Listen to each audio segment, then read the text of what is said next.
मैं डॉक्टर संतोष कुमार उपाध्याय अभिनव भारत एकेडमी में एक बार अंतर्राष्ट्रीय संगठन के पृष्ठपत्र के साथ पुनः उपस्थित हूँ। आज मैं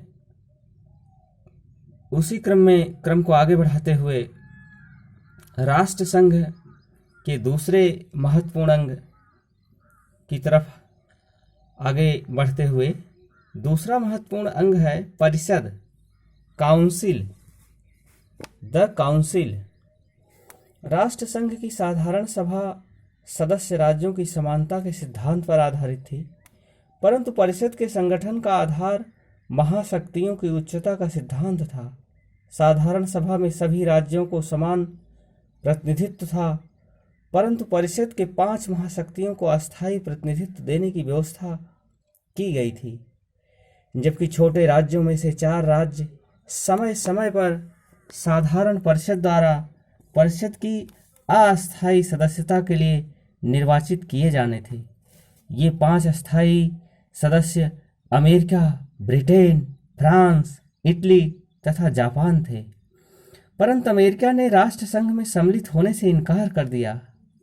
इससे प्रारंभ में परिषद के अस्थायी और अस्थायी दोनों प्रकार के सदस्यों की संख्या 4 रह गई। बाद में सन 1926 में जर्मनी को तथा सन 1934 में रूस को परिषद का अस्थायी सदस्य बना दिया गया, जिससे अस्थायी सदस्यों की संख्या 6 हो गई। अस्थायी सदस्यों की संख्या में भी अनेक बार वृद्धि की गई और सन 1936 को उनकी संख्या 11 हो गई। परंतु जापान, जर्मनी और इटली के द्वारा क्रमशः 1934, सन 1935 तथा सन 1937 में राष्ट्र संघ का परित्याग कर देने से तथा सन 1939 में रूस को निष्कासित कर दिए जाने से परिषद में केवल 2 अस्थायी सदस्य ब्रिटेन और फ्रांस रह गए। परिषद के अधिकांश निर्णयों के लिए सर्वसम्मति आवश्यक थी, परंतु प्रक्रिया संबंधी विषयों पर बहुमत से निर्णय लिया जा सकता था।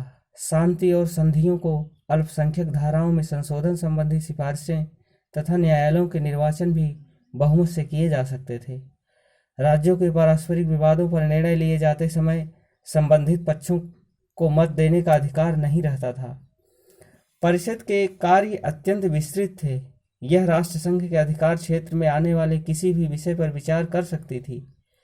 एक प्रकार से जहां साधारण सभा को राष्ट्र संघ की व्यवस्थापकीय सभा कहा जा सकता था, वहां परिषद को उसकी कार्यकारिणी कहा जा सकता था।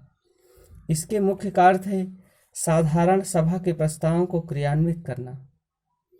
दूसरा मुख्य कार्य था राष्ट्र संघ के नाम पर कुछ विशिष्ट प्रदेशों के प्रशासन की व्यवस्था करना, जैसे डेनजिंग, सार प्रदेश आदि।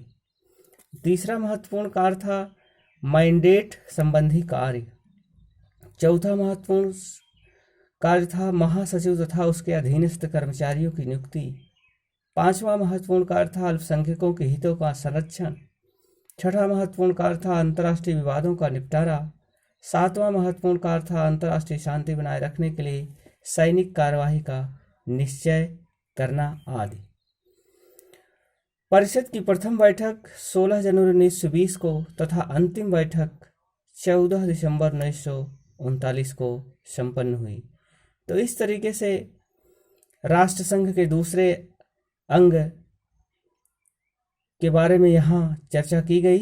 अब हम राष्ट्र संघ के तीसरे अंग सचिवालय, सेक्रेटरीट के बारे में अगले वीडियो में पुनः आपके समक्ष उपस्थित होंगे। धन्यवाद।